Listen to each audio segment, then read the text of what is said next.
experience life, we need to pause enough to receive.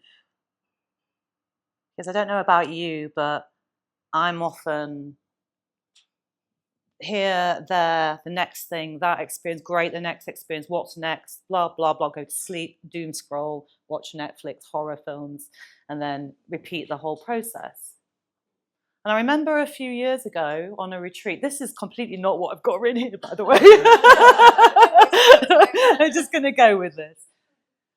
I remember on a retreat a few years ago, I can't remember the context, but there was something about how your day has been. We were asked, like, how's your day been? And are you experiencing your day, like going back through your day, so starting from now and going backwards and receiving everything that happened in your day. So I was like, okay, went through that experience. And at the end of it, my embodied experience of doing that was suddenly I felt like my day had been a feast. And it made me realize that most of the time, well, actually nearly all the time, go to bed, wake up, there's the next day. And no matter what extraordinary experiences I'd had, I hadn't let them in. Might have just a little taste on my tongue of an experience. That might have been a beautiful conversation, a beautiful, intimate time with somebody, seeing a gorgeous light somewhere, something that made me feel joyful, or whatever it might have been. And it might have been that little taste, but I hadn't tasted it. And I certainly hadn't swallowed it. And then I really hadn't ingested and digested so that it became part of my cellular experience. That it had become part of the feasting of this life that I'm living. Which, let's be honest, most of the time are very ordinary moments. You know? Which is a bummer, really, because I grew up really wanting to be extraordinary and then discovering, actually, A, that's quite hard work and not always possible and blah, blah, blah, blah, blah. And actually, oh, the magic is in ordinary moments. But are we actually receiving those ordinary moments? And I realized I hadn't, but actually there's something in that that creates our fullness of the banquet of life, as opposed to feeling like our life is a, I was going to say a kind of fast food, you know, gives you a quick fix, and then moments later you're feeling like the hungry ghost again. So anyway, my talk apparently is on the new sensual revolution. Yay for the revolution. What does that mean?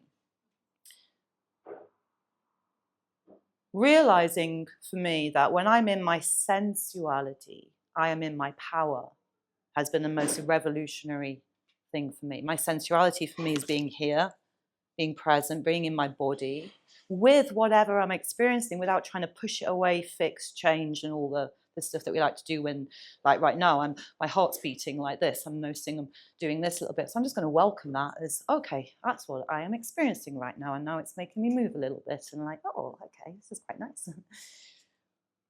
It also meant that I put on a dress I brought with me that actually earlier when we were getting changed, I could feel a part of me going, oh no, don't put that on, it's too, you know. But actually it makes me feel pleasurable. So I chose instead to go, yeah, I'm going to put this dress on. I'm going to put the red lipstick on. It might not have been that long ago when I wouldn't have done that, and I would have just hidden that and closed down that pleasure. It's also helped me reclaim my mischievousness, and particularly through my words. I'm a storyteller, and I'm really claiming that more and more these days. So I have something that I would like to share with you, and I call it the instruction manual for being the new sensual revolutionary. Okay. So, instruction number 1. Magnetic indulgence. You are the palette and the dance floor. You are the map and the terrain. You are the whole fucking orchard and that one juicy, luscious pear, the one with dewdrops dripping down it, dirty green with golden freckles and a booty to die for. You are the produce section in a Spanish supermercado. The tomatoes bulge and blush and swell like huge cojones, ready to burst their seeds straight into your mouth. Oranges, with their goosebumped skin taut, the tension of release as you claw your nails in to reveal their wet and juicy flesh. Watch out, for they are wont to squirt in your eyes. It stings. The onions are large. Everything's large, erotic, full-blooded, full of sunlight and water and the exiled nectar of the Garden of Paradise Lost. You are too much space in your sensuality, too much feeling, too much depth, too much, too much, too much. You are the ocean weeping itself into deep mystery, and yet you are even bigger than that, so much so that the galaxies long to be your groupies. To feel all of this aliveness possible of nature, your nature, through the innocence and the playground of the field of mischief and eroticism. The world is a trickster's paradise playground, and the entrance fee is free. Are you coming in? Instruction number 2, the engorgement of your senses, i.e. how to live inside of your skin, hungry, satiated, filled up from the inside out, to be fucked truly, madly, deeply by life itself, pushing its way through each of your orifices with sheer devouring devotion. Can you surrender to this greed, this gargantuan grotesquerie of gratuitous generosity? It asks you to open wide your mouth, your legs, your hands, your heart. Your senses respond to its feast. How deep do you allow yourself to dive into the ocean of your senses? Because let's face it, that's what sensuality is the experience of your senses. Can you witness life as if seeing through the eyes of a hawk, really noticing?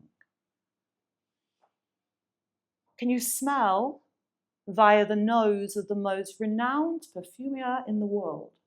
He has a very big nose. I don't know why. Maybe he has a small nose.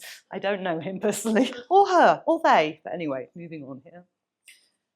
To hear with pin-dropping, toe-curling, angels weeping clarity, life's symphony, as if through the ears of the session-seasoned conductor, to lick, taste, touch, lapping, sucking, all the joy drops of your own earthly embodied substance form, as if you have the moistened mouth of the original lover on your pussy or cock. Or can you touch the halls of the heavens whore shop, an orgiastic opus via the fingertips of the gods? Or are you one of those desiccated people? Did you leave yourself without leaving a note, baby? Did you abandon your body and discard with a great carelessness your leathered, sun-dried skin behind to rot and shrivel? Salt without sugar, the bee sting without the honey. This loss of connection from the sensational is equal to the dryness of your own creative expression, your vitality, your aliveness, and the true power to inspire change. Sensuality is the sorceress of your interior landscape. Look at nature. Nature is a whore, a sorceress of fecundity. Oh my God, fecundity. Fancy being a whore of fecundity? Sounds quite good if you ask me. Imagine whitewashed, painted walls in the sun. Big fat paintbrushes with dried paint leaning against the door. The scent of the lady of the night. If any of you have smelled that, it's like, oh, so seductive. A gentle breeze brushing your hair to tickle against your ear and your cheek. A lover sinking his teeth into that flesh around your hip. Your moan escaping from your throat. We are sensate beings, each pain and each pleasure an exotic foreplay into the felt sense, into knowing, into intuition, into your gut and your guttural. Number 3, be sure to employ the words of the sensual revolution, i.e. incantations to awaken your sensuality. So I invite you can say these following words. You can say them in your mind, but it's better if you maybe whisper them, or maybe say them to the person next to you. Luscious, languid, luminosity, flow, fluidity, softness, sensitivity, expansiveness, lolling, luxurious. Hopefully you might be inspired to go find some of your own and whisper them into the night. Number 4, fuck like nature, i.e. see beauty everywhere. I wonder what the microbiomes of the soil know, the particles of dust that spin in a sun-drenched room. Earthy, like hills, gravity is your friend.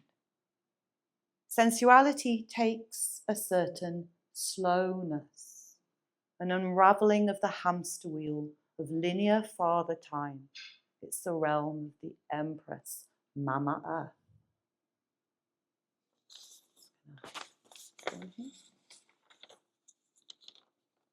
Let yourself fill up a vast clay pot of who you are. Fill up your big globed belly right up, and just when you think you've had enough, keep going. Inhale more deeply. Stay with the sensation just a little bit longer. Let it in. Open up more. Your skin, your senses, your listening. Now go deeper still. Stretch out your tentacles. Give yourself over to the space to receive. Number 5, sacred holy whoredom, i.e. the sensual revolution is devotional. You step into a chapel. It's old. It's intimate in size. It's silent. Devastatingly silent. You can hear just your own breathing and the faint sound of your own heart beating. The art catches your breath and the sunlight streams in through the colours of the glass, red, blue, yellow. You feel called to take a seat. The pew beckons you with its faded blush leather cushions, bursting at places with the gold of the foam inside, desperate to escape, desiring your company, the company of your ample or bony ass. You sink into the seat, not too soft, not too hard, just long enough for you to pray. You close your eyes and pray. Simplicity. Your mind wanders. Thighs, milk white flesh, lips, the light of the dusk, innocence, being the fool. For your holy truth is sensational, embodied, visceral, aesthetic and felt. Desire is the scent of this innocent intimacy. It's where your power lies. Your pleasure in slowing down to receive in a world that's designed to keep pushing you further beyond time is revolutionary. To receive your life in each moment. Don't let this fast-paced, fucked up world steal your life. Don't betray the realm of beauty, wonder and awe. Don't be a beggar for dry breadcrumbs and pretend that you're well-fed or well-fucked. That's a lie, isn't it? But we forget. I forget over and over again until I remember or I'm reminded. And I hope that just for this moment, you have been reminded again of what your body knows. Thank you.